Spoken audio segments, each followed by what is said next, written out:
Hey, yo, what up? You already know this is not a podcast. So if it's not a podcast, what is it? It's just my thoughts with Ron Markman. Shout out to all of y'all. Thank y'all for the support. It's going to be a lot of action on the channel this week. I got a lot of things I want to talk about. So please like, subscribe, comment. Please subscribe. Please comment. Please like. Please share. Support the channel, man. Those are the best ways that you could support me, and I appreciate you for it. So y'all read the headline. What did you think? You thought I wasn't going to speak about Drake after last week? Thought I wasn't going to do it? When I addressed everything last week, I said that my aim is to continue to be myself and to continue to cover things as I normally would. That's the aim. That's the intent. Let's see how it goes, right? So yesterday, Drake did his second interview with Bobbi Althoff, a podcaster. Her show is called Not This Again. First time they sat down, they got a lot of people riled up. Bobbi isn't tapped into hip-hop culture, doesn't seem very interested or tapped into music and music culture in general, right?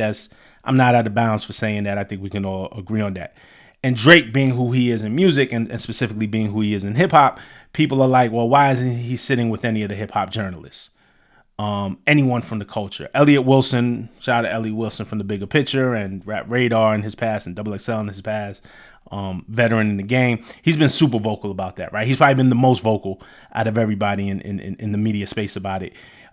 He's just a big proponent in general, for himself getting the interview. Elliot is always going to absolutely advocate for himself, as he should, and then for others as well. So his thing is like, well, you should come to the culture and you should come to me because I'm the biggest in the culture. This is what Elliot believes. This is what he said. I'm paraphrasing. But if it's not me, then damn, somebody within the culture. You know what I'm saying? So the first interview was controversial. And in the second interview, the one that came out yesterday, Drake addresses all of that, amongst some other things. And I have some thoughts on it. And as it pertains to me, these are just my thoughts. So these will be my opinions on it, for those who care. I'm not playing any clips because I'm sure they'll flag me. But, Drake even admitted in the interview, it's not an interview, it's a conversation with Bobbi. I don't know if I call it an interview. It's like a content piece conversation. It's very, very conversational. But he admitted that to Bobbi that his own boy asked him, like, why are you doing this again with Bobbi? And he said he felt that what he and her did the first time changed a lot of things for a lot of people. And I'll read a quote. He said, it was me essentially just recognizing somebody that I never met in my life that I fully believed in, that I thought was really interesting, and I wanted to have an interesting conversation with. It pissed off so many, all of these fucking losers, like story journalists, like this guy and that guy who feel so entitled to this interview. And he kind of did like a mocking voice when he did it. Who feel so entitled to this interview. And Drake never does anything for this type of media. I guess for this type of media, he means hip hop media. And then he goes on, he says, and it made people so angry that two people who actually have maybe nothing to talk about or everything to talk about, but just based off of random energy can come together. He said that he thought their first conversation changed a lot of things. He said it made people more comfortable to sit down with someone who they've never sat down with before. He mentioned Nicki Minaj and Kai Cenat. Nicki went to Kai's house and did the stream, or rappers who go to Black Boy Max's crib and stream with him and make music with him. He felt that him and Bobbi ushered in that idea or made it others, to be comfortable. And he kind of backtracked the Nicki thing. He didn't like fully take credit for the Nicki thing, but he did say that he thought that the Bobbi thing was impactful and opened up a lane for other artists to sit with other personalities who aren't necessarily journalists, right? For more traditional interviews. He says the goal is not to be some obtainable dickhead for your whole life and only sit with Zane Lowe and he asks you the most curated and formal questions. And then he was like, but no disrespect to Zane Lowe because, why would you disrespect Zane Lowe? But I get what he was saying. I don't think, he meant to disrespect. I don't know. He said no disrespect though, but and then he went on to talk about, and I'm not exaggerating. I'm not trying to be funny. I'm telling you what it is. He went on to talk about Bobbi's breast milk. He went on to talk about the type of girls that he likes, goth girls with O cups. He sung 112 Cupid to her. They flirted. They talked about LA and if Drake can go back to LA and when will he have another show in LA. And he kind of explained to her how tours work. Like, he's on the European leg of his tour now. He already did the domestic leg of that tour, and that he'll be back soon. They talked about Tiger showing Russia. They talked about BBLs. He addressed the rumors around his abs, that he had gotten work done, that his abs was artificial or not. He denied and said that they weren't. He talked about the criticism that he gets around being a culture vulture with her, and at the end he threw up a bunch of gang signs at the end. So it was kind of all over the place. Very I don't know if irreverent is the word, but it was just not traditional. It kind of went a bunch of places. There was a lot of his brand of humor, I guess, into it, right? So it seems like his fans, the diehards, right, who I think kind of enjoy any and everything that he does, but seem to enjoy seeing that side of him, the not so serious side of Drake. It'll surely get a couple of million views at least. So if you take his quote and what he said and his intention of just kind of doing something different and sitting with somebody who thought was interesting and having a conversation, seems like a success. Seems like they accomplished what they set out to do. Now, there's a certain part of the community, hip hop fans, music fans, a lot of y'all who come to this channel who want more, who want him to have the conversation about music and the state of hip hop and just the state of where he is, and to talk about the battle and the lawsuit and his feelings around that, which I don't know if he could legally do, or if this is the time that he should be talking about that, right? But also Iceman and where he is with the project and where he is in his career. And maybe he'll do that. Maybe he'll do that somewhere down the road with whoever he chooses, or maybe he won't. But let's just acknowledge, as much of his fan base who was satisfied with what they saw with Bobby, that there are many, many, many, many, many, many, many fans who also want that conversation, who want answers, who want to hear his side, his perspective, his thoughts around that. But here's the thing, right?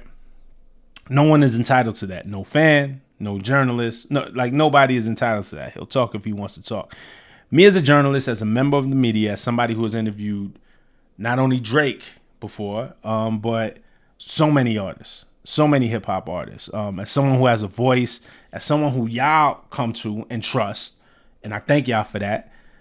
I didn't take anything in this conversation personally. Like when he was like, oh, I pissed off so many, like all these fucking losers, these story journalists. I saw on Twitter some fans tag me, like clip that and then tag me in that. And I saw them tag Elliot for sure. Elliot got tagged in a lot of those. I saw Rosenberg get tagged in a lot of those.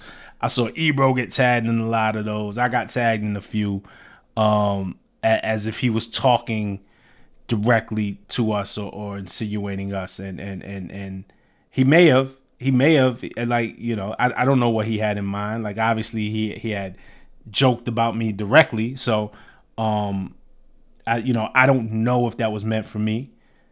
But I didn't take it personally. I didn't take it personally because I was never pissed off by his first Bobby interview.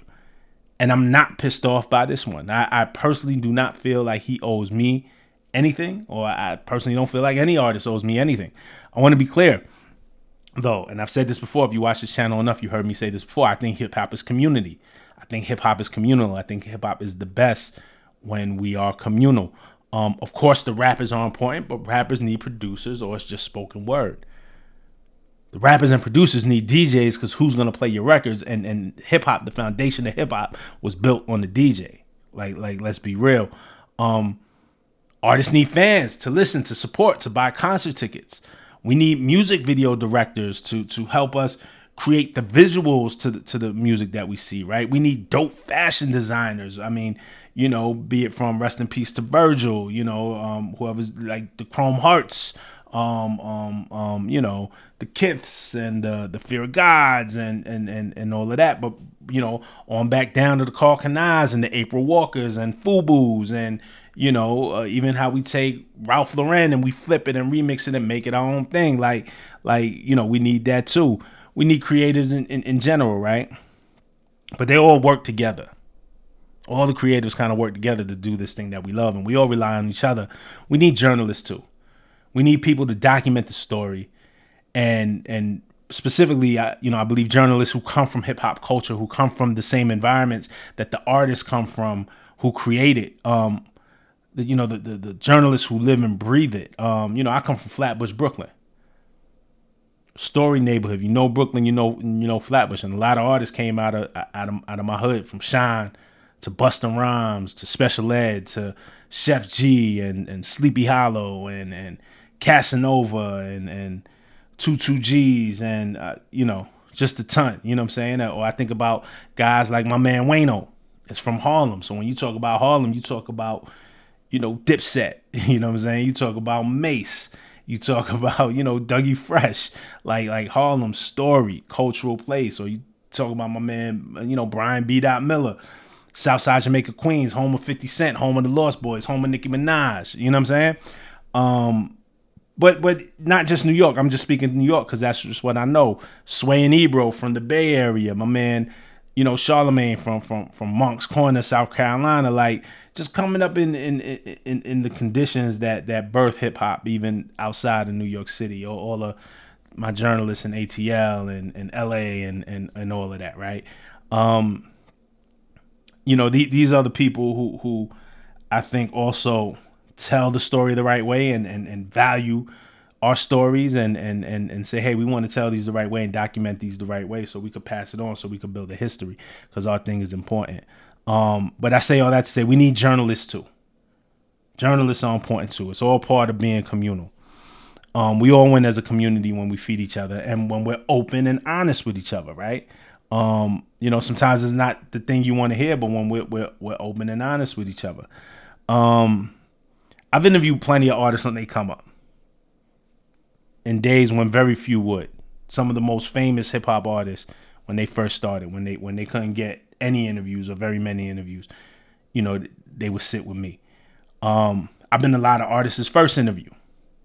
And what I would see is when those artists get big, they stop coming back to the journalists, who kind of were there when nobody else was there, and for the publications who were there when nobody else was there. Like, you stop going to XXL and now you'll only do Vogue. You know what I'm saying? Or something like that. I've seen it. But, and there's artists who just gets to a point where they would only do the mainstream publications.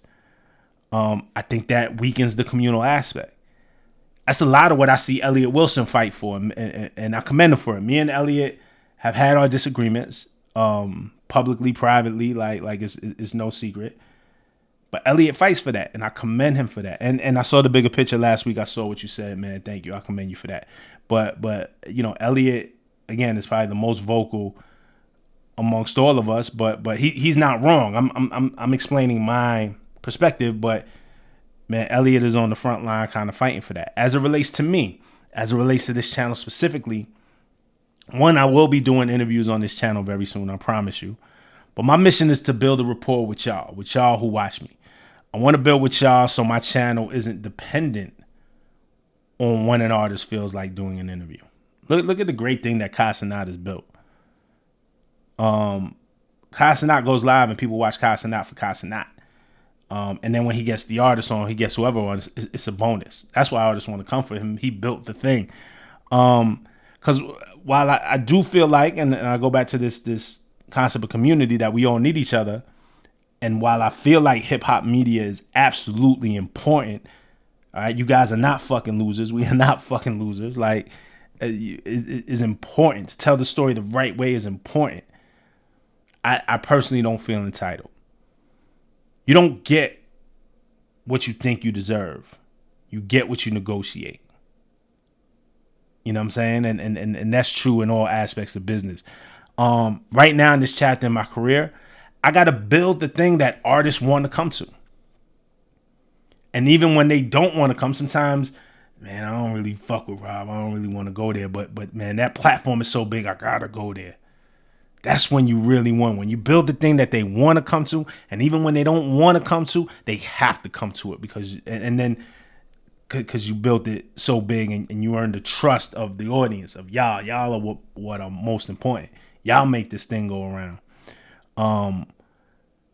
So the goal is to build an impactful thing, and that's the work I'm putting in now. Now the reverse is true also, right? Like hip hop media, the losers, as Drake calls the collective, right? Will always be here, documenting and covering because we love it, because you love to do it, you love to watch it. I love to do it. Elliot loves to do it. Charlemagne loves to do it. Joe Budden loves to do it. Ebro loves to do it, man. It's what we love. So always gonna be here. And at the same token, like, artists also aren't or shouldn't feel entitled to our platforms, to our opinions, to us telling the story the way that it's their way or the highway type thing. So it kind of works both ways, right? But this whole thing works better when we're a community. But I say all that to say my thoughts on this, and I see this go around a lot, and it became a story. Is I'm not offended by it. I do not feel entitled to an interview from him or anybody. What I got to do is work and build my rapport with y'all. Work and build this channel. Work and build so it's impactful. And I've done that work in the past, but my favorite quote, from XXL to MTV to Genius, but my favorite quote that I've heard about this business, I heard Irv Gotti say it, is this the do it again business. You got to do it again. So now I'm here on Raw Markman on YouTube, and I got to do it again. And that's the fun of it. That's the challenge of it. But yeah, I ain't tripping. I ain't tripping. I'm gonna end it right there, man. I said a lot, but let me know what you think. Hit me in the comments. If you want to talk about it. A lot is going on this week. And we just gonna talk about it, man. I'm gonna keep putting in the work with y'all. All right. Till the next time. Peace.